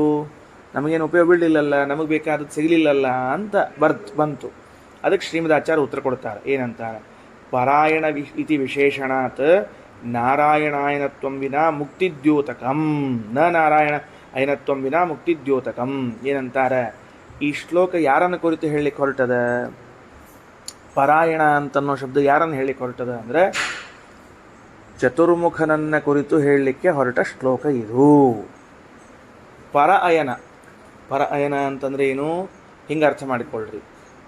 ಎಲ್ಲ ದೇವತೆಗಳಿದ್ದಾರೆ, ಅವರೆಲ್ಲರೂ ಕೂಡ ನಾರಾಯಣ ಅಯನರು, ಭಗವಂತನನ್ನು ಆಶ್ರಯಿಸಿಕೊಂಡವರು. ಬ್ರಹ್ಮದೇವರಿದ್ದಾರಲ್ಲ, ಅವರು ನಾರಾಯಣ ಪರಾಯಣರು. ಹಾಗಾದರೆ ನಾರಾಯಣಾಯನರು ಕೆಲವರು, ನಾರಾಯಣ ಪರಾಯಣರಾದವರು ಕೆಲವರು. ಅದಕ್ಕೆ ಅರ್ಥ ತಿಳಿದು ಬರ್ತದೋ ಇಲ್ಲೋ? ಪರಾಯಣ ಅಂತನ್ನೋ ಶಬ್ದಕ್ಕೆ ಅತ್ಯಧಿಕ ಭಕ್ತಿ ಉಳ್ಳವರು ಅಂತ ಅರ್ಥ ಬರ್ತದೋ ಇಲ್ಲೋ? ನಾರಾಯಣ ಅಯನರು ಅಂದರೆ ಭಕ್ತಿ ಉಳ್ಳವರು ಅಂತ ಅರ್ಥ ಬರ್ತದೆ. ಈ ಶ್ಲೋಕ ಹೆಂಗದ ಅಂದರೆ, ಆ ಎದುರಿಗೆ ಕುಳಿತ ವ್ಯಕ್ತಿಯನ್ನು ಕುರಿತು ಹೇಳುವಾಗ ನೋಡು ಕೋಟಿ ಕೋಟಿ ಭಕ್ತರಿರಬಹುದು, ಕೋಟಿ ಕೋಟಿ ಸಿದ್ಧರಿರಬಹುದು, ಆದರೆ ನಾರಾಯಣ ಪರಾಯಣರಾಗಿರುವಂತಹ ಚತುರ್ಮುಖನಂಥ ವ್ಯಕ್ತಿ ಮತ್ತೊಬ್ಬ ಇಲ್ಲ. ಹಿಂಗೆ ಹೇಳಿ ಹೊರಟ ಶ್ಲೋಕ. ನಾವು ಮೇಲೆ ನೋಡಲಿಕ್ಕೆ ಅರ್ಥ ಓದ್ಬಿಟ್ರೆ, ಭಕ್ತಿ ಮಾಡೋರು ಯಾರಿಲ್ಲ ಮಹಾರಾಜ್ ಈ ಜಗತ್ತಿನಾಗ, ಇಲ್ಲಿ ಯಾರು ಭಕ್ತಿ ಮಾಡೋರು ಸಿಗ್ತಾರೆ ನಿಮಗೆ? ಇಲ್ಲೇ ಇಲ್ಲಿ ನಡಿ ಅಂತ ತಿಳಿದ್ಬಿಡ್ತದೆ. ಮುಕ್ತಾನಾಪಿ ಸಿದ್ಧಾನಾಂ, ಬೇಕಾದವ್ರು ಮುಕ್ತರಾಗಿರಲಿ ಸಿದ್ಧರಾಗಿರಲಿ, ನಾರಾಯಣ ಪರಾಯಣ ಸುದುರ್ಲಭ, ಭಗವದ್ಭಕ್ತರು ಯಾರೂ ಇಲ್ಲವೇ ಇಲ್ಲ. ಮತ್ತು ಮುಕ್ತರಾಗ್ಯಾರ ಭಗವದ್ಭಕ್ತರು ಇಲ್ಲ ಅಂತಂತೀರಿ ಅಂದರೆ ಹಂಗೆ ಅರ್ಥ ಅಲ್ಲ. ಅದಕ್ಕೆ ಆ ವೇದವ್ಯಾಸದೇವ ಶ್ಲೋಕದಲ್ಲಿ ಹೇಳುವಾಗ ಪರಾಯಣ ಅನ್ನೋ ಶಬ್ದವನ್ನು ಹೇಳ್ಯಾರ. ಪರಾಯಣ ಅಂತಂದ್ರೆ ಅತ್ಯಧಿಕ ಭಕ್ತಿ ಮಾಡೋರು. ಚತುರ್ಮುಖನಂತೆ ಅತ್ಯಧಿಕ ಭಕ್ತಿ ಮಾಡೋರು ಯಾರಿಲ್ಲೇ ಇಲ್ಲ, ಸಾಮಾನ್ಯ ಭಕ್ತಿ ಮಾಡೋರು ಮಾಡ್ತಿರ್ತಾರ ಅಂತ ತಾತ್ಪರ್ಯ. ಏನಾಯಿತು? ಭಕ್ತಿ ಇಲ್ಲದೆ ಹೋದರೆ ಮೋಕ್ಷವಿಲ್ಲ ಅಂತ ಅನ್ನೋದೇ ತಾತ್ಪರ್ಯ ಬಂತಲ್ಲ. ಅದಕ್ಕೆ ಭಾಗವತದ ವಾಕ್ಯವೂ ಕೂಡ ತಿಳ್ಕೊಳ್ರಿ. ಅಂತೂ ಪದ್ಮಪುರಾಣ, ನರಸಿಂಹ ಪುರಾಣ ಹಾಗೂ ಭಾಗವತ ವಾಕ್ಯಗಳೇನಿವೆ ಎಲ್ಲ, ಈ ಎಲ್ಲ ವಾಕ್ಯಗಳಿಂದಲೂ ಕೂಡ ಭಕ್ತಿ ಇದು ಮುಕ್ತಿ ಸಾಧನ ಅಂತನ್ನೋದು ತಿಳಿದು ಬರುತ್ತದೆ. ಪ್ರಶ್ನೆ ಏನು ಬಂತು? ಇಲ್ಲೊಂದು ಜಿಜ್ಞಾಸೆ ಬಂದದೀಗ. ಏನು ಬಂದದ? ಇವನ್ನೆಲ್ಲ ಹೇಳಿದ್ರಿ, ವಿಷಯ ಅರ್ಥ ಆಯಿತು. ಭಕ್ತಿಯಿಂದ ಇವುಗಳನ್ನೆಲ್ಲ ಮಾಡಬೇಕು ಅಂತ ವಿಷಯ ಅರ್ಥ ಆಯಿತು. ಭಕ್ತಿ ಅಂತನ್ನೋದು ಹೇಗೆ, ಮಾಡುವ ಕೆಲಸದಲ್ಲಿ ನಾವು ಅದನ್ನು ಅನುಸಂಧಾನ ಮಾಡಬೇಕು. ಒಂದು ಕಾರ್ಯ ಮಾಡ್ತಿರ್ತೀವಿ, ಇಲ್ಲಿ ಭಕ್ತಿ ಮಾಡೋದು ಅಂದರೆ ಏನು? ಪ್ರತಿ ಬಾರಿ ಕೈ ಮುಗಿಬೇಕು ಅಂತ ಅರ್ಥನ, ಪ್ರತಿ ಬಾರಿ ತಲೆ ಹೊಡ್ಕೋಬೇಕು ಅಂತ ಅರ್ಥನ, ಏನು ಅರ್ಥ ಮಾಡಿಕೊಳ್ಬೇಕು ಅನ್ನೋ ಪ್ರಶ್ನೆ ಬರ್ತದೆ. ಈಗ ತುಲಾಭಾರ ಮಾಡಿದ್ವಿ, ಅವರು ದೃಷ್ಟಾಂತ ಕೇಳಿದ್ರು ಏನಂತ? ತುಲಾಭಾರ ಮಾಡಿದ್ವಿ, ತುಲಾಭಾರ ಮಾಡಿ ಅದನ್ನು ಮತ್ತು ದಾನ ಕೊಟ್ವಿ, ಇಲ್ಲಿ ಎಲ್ಲಿ ಭಕ್ತಿ ಬರಬೇಕು? ಕೃಷ್ಣಾರ್ಪಣ ಅಂದ್ಬಿಟ್ರೆ ಸಾಕೇನೋ ಅಂತ. ಹಂಗಲ್ಲ. ಇದಕ್ಕೆಲ್ಲ ಹಿಂಗೆ ತಿಳ್ಕೊಳ್ರಿ. ನಾನೇನು ತಿಳ್ಕೊಂಡೀನಿ ನಿಮ್ಮ ಮುಂದೆ ಅನುವಾದ ಮಾಡ್ಲಿಕ್ಕತ್ತೀನಿ, ನಿಮ್ಮ ಹತ್ರ ಹೇಳಿಕತ್ತೀನಿ. ತುಲಾಭಾರ ಮಾಡಿ ದಾನ ಕೊಡುವಾಗ ಕೊನೆಯಲ್ಲಿ ಇಷ್ಟು ಬಂದರೂ ಸಾಕು ನಮಗೆ, ಪ್ರತಿ ಕ್ಷಣಕ್ಕೆ ಬರದೇ ಇದ್ದರು. ಏನು ಕೊನೆಯಲ್ಲಿ ಬರಲಿ? ಪ್ರತಿ ಕ್ಷಣಕ್ಕೆ ಅಂತ ಆಮೇಲೆ ಹೇಳ್ತೀನಿ. ಮೊದಲನೇ ಕೊನೆಗೆ ಏನು? ದೇವರೇ, ಇಷ್ಟೆಲ್ಲ ಪದಾರ್ಥಗಳನ್ನು ಸೃಷ್ಟಿ ಮಾಡಿದ್ದಿ, ಇಷ್ಟೆಲ್ಲ ಅಕ್ಕಿ, ಬೇಳೆ, ಬೆಲ್ಲ, ಧಾನ್ಯ, ದವಸಗಳನ್ನೆಲ್ಲ ಬೆಳೆದದ್ರ ಮೇಲೆ ನನಗೆ ದೇಹ ಮೊದಲಾದವುಗಳನ್ನು ಕೊಟ್ಟು, ಈ ದೇಹ ಮೊದಲಾದವುಗಳನ್ನು ಕೊಟ್ಟು, ಈ ಧಾನ್ಯಗಳನ್ನು ಕೊಟ್ಟು, ಇದಕ್ಕಿದು ತೂಗುಬುಕು ಅಂತ ಶಾಸ್ತ್ರದಿಂದ ವ್ಯವಸ್ಥೆ ಮಾಡಿಕೊಟ್ಟು, ತೂಗಿದ ಮೇಲೆ ಇದನ್ನು ಇನ್ನೊಬ್ಬರಿಗೆ ದಾನ ಕೊಡಬೇಕು ನಿರ್ವ್ಯಾಜ ಬುದ್ಧಿಯಿಂದ ಅಂತ ಬುದ್ಧಿ ಕೊಟ್ಟು, ಇದೆಲ್ಲ ಮಾಡಿದ್ದು ನೀನು. ಇಷ್ಟು ಅನ್ಕೊಂಡ್ರೆ ಸಾಕು, ನೀವು ಭಕ್ತಿ ಮಾಡಿದ ಕೆಲಸ. ಬೇರೆ ಏನೂ ಮಾಡ್ಕೋಬೇಡ್ರಿ, ಏನೂ ಮಾಡಬೇಡ್ರಿ ನೀವು. ಎಲ್ಲಿ ಕೃಷ್ಣಾರ್ಪಣೆ ಏನೂ ಬೇಡ. ಈ ತುಲಾ ಪುರುಷ ದಾನ ದೂರ ಹೋತು. ಸಂಧ್ಯಾವಂದನೆ ಮಾಡ್ಲಿಕ್ಕತ್ತೀರೋ ಇಲ್ಲೋ? ಸಂಧ್ಯಾವಂದನೆ ಭಕ್ತಿ ಮಾಡ್ತಾ ಹೆಂಗೆ ಬರ್ಬೇಕು? ಸಂಧ್ಯಾವಂದನೆ ಭಕ್ತಿ ಹೆಂಗೆ ಬರಬೇಕು ಅಂದರೆ, ಸಂಧ್ಯಾವಂದನೆಯನ್ನು ಮಾಡುವಾಗ ಈ ಮಂತ್ರಗಳನ್ನೆಲ್ಲ ಕೊಟ್ಟವನು ನೀನು. ಇಷ್ಟು ಬರ್ತದೆ ಇಲ್ಲೋ ಅನುಸಂಧಾನ ಮಾಡಲಿಕ್ಕೆ? ಈ ಮಂತ್ರ ಕೊಟ್ಟವನು ನೀನು. ಭಾರಿ ಆಶ್ಚರ್ಯ ನೋಡ್ರಿ. ಮಂತ್ರ ಕೊಟ್ಟವನಷ್ಟೇ ಅಲ್ಲ, ಆ ಮಂತ್ರಗಳನ್ನು ಆ ಕಾಲಕ್ಕೆ ಹೇಳಬೇಕು ಅಂತ ಧಿಯೋ ಯೋನ ಪ್ರಚೋದಯಾತ್ ನೆನಪು ಮಾಡಿಕೊಟ್ಟವು ನೀನು. ಇಷ್ಟೇ ಅನುಸಂಧಾನ, ಇದಕ್ಕಿಂತ ಹೆಚ್ಚಿನೇನು ಬೇಕಾಗೇ ಇಲ್ಲ ನಮಗೆ. ಸ್ವಾಮಿ ಸಂಧ್ಯಾವಂದನೆಗೆ ಬೇಕಾಗಿರುವಂಥ ಮಂತ್ರಗಳನ್ನು ನೀನು ಉಪದೇಶ ಮಾಡಿದಿ, ಗುರುಮುಖದಿಂದ ಬಂತು. ಅದನ್ನು ಸಂಧ್ಯಾವಂದನೆ ಮಾಡೋ ಕಾಲಕ್ಕೆ ಆ ಮಂತ್ರಗಳು ನೆನಪಿಗೆ ಬರೋ ಹಂಗೆ ಮಾಡಿದಿ ನಿನ್ನ ಅನುಗ್ರಹ. ಸಂಧ್ಯಾವಂದನೆಗೆ ಬೇಕಾದ ನೀರು ಸೃಷ್ಟಿ ಮಾಡಿದಿ, ದೇಶ ಸೃಷ್ಟಿ ಮಾಡಿದಿ, ಕಾಲ ಸೃಷ್ಟಿ ಮಾಡಿದಿ. ಈ ಕ್ರಿಯಾ ಉಪಕಾರಣಿ, ಪಾತ್ರೆಯವಲ್ಲ ಪಾತ್ರೆ ಪಗಡೆಗಳು ಉಪಕಾರಣಿ, ಅವನ್ನ ನೀ ಸೃಷ್ಟಿ ಮಾಡಿದಿ. ಇದೆಲ್ಲ ನೀ ಮಾಡಿದ್ದಿ ಪರಮೋಪಕಾರ ಅಂತ ಇಷ್ಟು ನಾವು ಅನುಸಂಧಾನ ಮಾಡಿದರೂ ಸಂಧ್ಯಾವಂದನೆಯಲ್ಲೂ ಭಕ್ತಿಯನ್ನು ಮಾಡಿದಂತೆ. ಪ್ರತ್ಯೇಕ ಇಲ್ಲದ ಹೊರಗೆ ಕೂತೀವಿ ನಾವು ಇದರಿಂದ ಇಲ್ಲೇ ಇಲ್ಲ, ಹಿಂಗೆ ಮಾಡಬೇಕು ಅಂತಂದ್ರೆ ಹಿಂಗೆ ಕೈ ಎತ್ತಲಿಕ್ಕತಿ, ಇಂದ್ರಿಯಗಳಲ್ಲಿ ಶಕ್ತಿ ಕೊಟ್ಟು ಎತ್ತಿಸಿದಿ. ಇದನ್ನೇ ಅನುಸಂಧಾನ ಮಾಡಿರಿ, ಇದೇ ಭಕ್ತಿ ಆಗ್ತದೆ.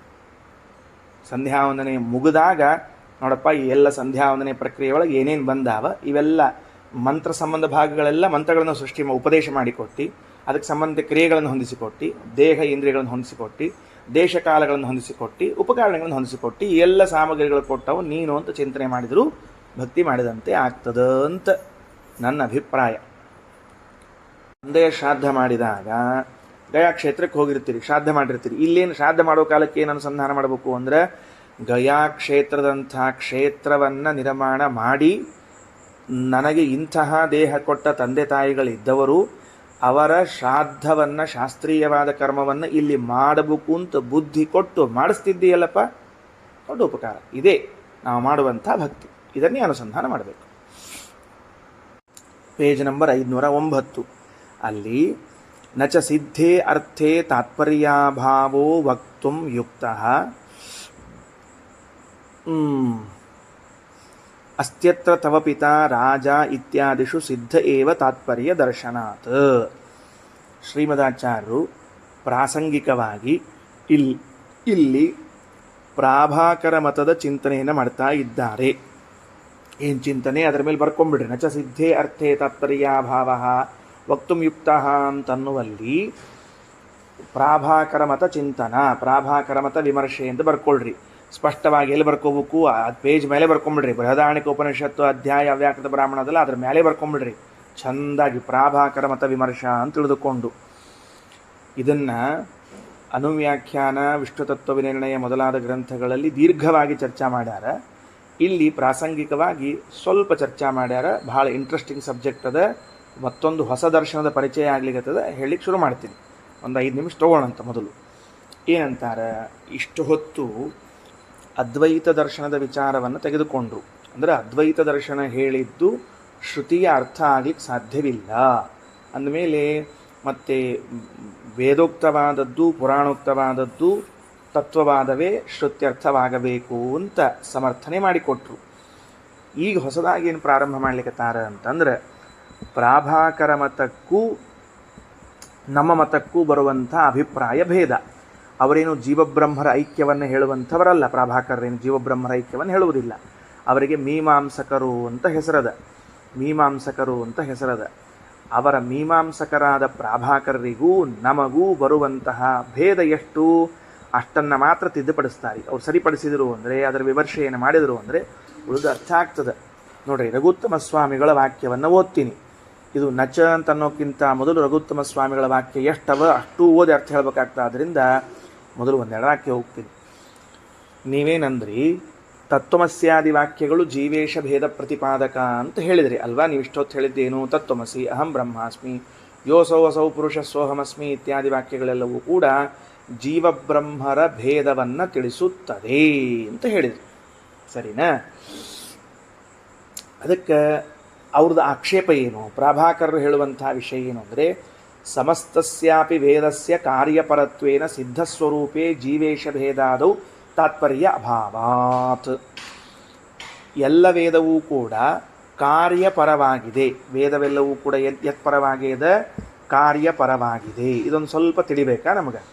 ವೇದವೆಲ್ಲವೂ ಏನಾಗಿದೆ ಅಂದರೆ ಕಾರ್ಯಪರವಾಗಿದೆ ಅಂದರೆ ನಮ್ಮ ಪ್ರಯತ್ನದಿಂದ ಉಂಟಾಗುವಂತಹ ಕ್ರಿಯಾ ಹಾಗೂ ಅದಕ್ಕೆ ಸಂಬಂಧಿಸಿರುವಂತಹ ವಸ್ತುಗಳನ್ನು ಮಾತ್ರ ತಿಳಿಸಿಕೊಡ್ತದೆ ವೇದ.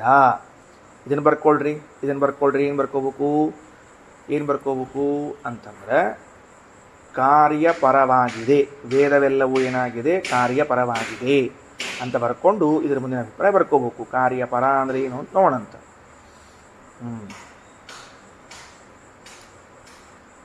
ಕಾರ್ಯಪರ ಅಂತ ಬರ್ಕೊಂಡು = ಹಾಕ್ಕೊಂಡು ನಮ್ಮ ಪ್ರಯತ್ನದಿಂದ ಉಂಟಾಗುವ ಕ್ರಿಯೆ ಹಾಗೂ ಅದಕ್ಕೆ ಸಂಬಂಧಿಸಿದ ವಸ್ತುಗಳನ್ನು ತಿಳಿಸುವುದು ವಾಕ್ಯಗಳ ಉದ್ದೇಶ.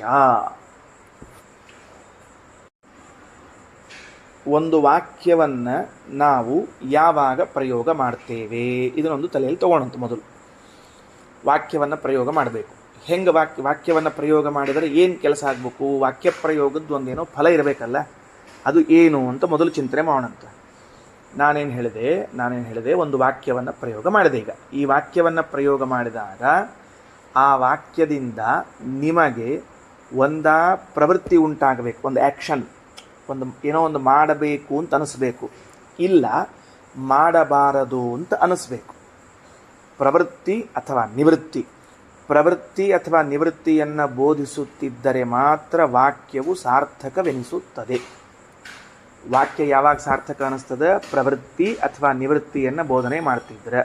ಯಾಕೆ ಅಂದರೆ ವಾಕ್ಯ ಅನ್ನೋದು ಪರರಿಗೆ ಬೋಧನೆ ಮಾಡುವ ಉಪಾಯ. ಫಸ್ಟ್ ಏನು ಬರ್ಕೋಬೇಕು ಸೆಂಟೆನ್ಸು? ವಾಕ್ಯ ಪರಬೋಧನ ಉಪಾಯ ಅಂತ ಬರ್ಕೊಳ್ಬೇಕು.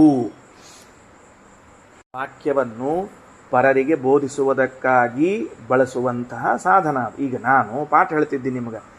ಪಾಠ ಹೇಳುವಾಗ ನಾನು ಶಬ್ದಗಳನ್ನೆಲ್ಲ ಎದಕ್ಕೆ ಉಪಯೋಗಿಸ್ಲಿಕ್ಕತ್ತೀನಿ? ನಿಮಗೆ ಒಂದು ವಿಷಯವನ್ನು ತಿಳಿಸಬೇಕು ಅಂತ ಉಪಯೋಗಿಸ್ತಾ ಇದ್ದೀನಿ. ಹಾಗಾದರೆ ನಿಮಗೆ ಬೋಧಿಸುವ ಉದ್ದೇಶದಿಂದ ನಾನು ವಾಕ್ಯಗಳನ್ನು ಪ್ರಯೋಗ ಮಾಡ್ತಾ ಇದ್ದೀನಿ ಅಂದಮೇಲೆ ಪರಬೋಧನ ಉಪಾಯ ಅಂತನ್ನೋದು ವಾಕ್ಯಗಳ ಉದ್ದೇಶ, ಸರಿನಾ? ಹಾಗಾದರೆ ಅದು ಬೋಧನಾ ಏನು ಮಾಡಬೇಕು ಅಂದರೆ ಒಂದಾ ಪ್ರವೃತ್ತರಾಗಬೇಕು, ಇಲ್ಲ ನಿವೃತ್ತರಾಗಬೇಕು. ಒಂದಾ ಕೆಲಸ ಮಾಡಬೇಕು, ಒಂದಾ ಕೆಲಸ ಮಾಡಬೇಡ ಅನ್ಬೇಕು. ನೋಡು ಅಲ್ಲಿ ಕತ್ಲೆದ ಅಂತಂದ್ರೆ ಅಂದರೆ ಅಲ್ಲಿ ನೀವು ಹೋಗಬಾರ್ದು ಅಂತ ನಿಮಗೆ ಅರ್ಥ ಆಯ್ತು. ಅಲ್ಲಿ ಪ್ರವೃತ್ತಿ, ಅಲ್ಲಿ ನಿವೃತ್ತಿ ಆಯಿತು. ಅಲ್ಲಿ ಕತ್ಲೆದ ಅಂದ್ರೆ ನಾವು ಹೋಗಬಾರ್ದು ಅಂತ ನಿವೃತ್ತರಾದ್ರೆ ನೀವು. ಅಥವಾ ಏನು ಮಾಡಬೇಕು ವಾಕ್ಯ ಅಂತಂದರೆ, ನೋಡು ಸಂಧ್ಯಾವಂದನೆಯನ್ನು ಮಾಡು ಅಂದರೆ ಸಂಧ್ಯಾವಂದನೆ ಎಂಬ ಕ್ರಿಯೆಯಲ್ಲಿ ನಿಮ್ಮನ್ನು ತೊಡಗಿಸ್ಬೇಕು. ಪ್ರವೃತ್ತಿ ಅಥವಾ ಸುರಾಪಾನ ಮಾಡಬೇಡ, ನಿಷಿದ್ಧ ಪದಾರ್ಥಗಳನ್ನು ತಿನ್ನಬೇಡ ಅಂತ ಹೇಳಿದಾಗ ಆ ಪದಾರ್ಥಗಳಿಂದ ನಿಮ್ಮನ್ನು ನಿವೃತ್ತಿಗೊಳಿಸಬೇಕು. ಅಂದಮೇಲೆ ವಾಕ್ಯಗಳ ಉದ್ದೇಶ ಏನು ಅಂದರೆ ಒಂದಾ ನಿಮ್ಮನ್ನು ಕಾರ್ಯದಲ್ಲಿ ತೊಡಗಿಸಬೇಕು, ಇಲ್ಲ ಕಾರ್ಯದಿಂದ ನಿವೃತ್ತಿಗೊಳಿಸಬೇಕು. ಇದನ್ನು ಬಿಟ್ಟು ವಾಕ್ಯಗಳು ಬೇರೆ ಏನನ್ನೂ ಮಾಡಲು ಸಾಧ್ಯವಿಲ್ಲ, ಬೇರೆ ಏನು ಮಾಡಲಿಕ್ಕೆ ಸಾಧ್ಯವಿಲ್ಲ. ಅಂದಮೇಲೆ ಪ್ರಾಭಾಕರ್ ಏನಂತಾರ, ವೇದದಲ್ಲಿ ಬಂದಿರುವಂತಹ ಎಲ್ಲ ವಾಕ್ಯಗಳೂ ಕೂಡ ಕಾರ್ಯವನ್ನೇ ತಿಳಿಸ್ತದೆ. ಅಂದರೆ ಕಾರ್ಯವನ್ನೇ ತಿಳಿಸ್ತದೇನು? ನಮ್ಮ ಪ್ರಯತ್ನದಿಂದ ಉಂಟಾಗುವಂತಹ ಕ್ರಿಯೆಗಳನ್ನೇ ತಿಳಿಸ್ತದೆ ಹೊರತಾಗಿ ಬೇರೆ ಏನನ್ನೂ ತಿಳಿಸುವುದಿಲ್ಲ. ಸರಿ ಆಯ್ತಾ? ಒಂದು ಅಂಶ ತಿಳಿತೀಗ. ಏನು? ಮೊದಲನೇದ್ದು, ವಾಕ್ಯ ಎಂಬುದು ಪರಬೋಧನ ಉಪಾಯ ರೂಪವಾಗೇ ಇದೆ. ಇನ್ನೊಬ್ಬರಿಗೆ ಬೋಧನಾ ಜ್ಞಾನವನ್ನು ಉಂಟು ಮಾಡುವುದಕ್ಕೆ ವಾಕ್ಯ ಪ್ರಯೋಗವನ್ನು ಮಾಡ್ತೇವೆ.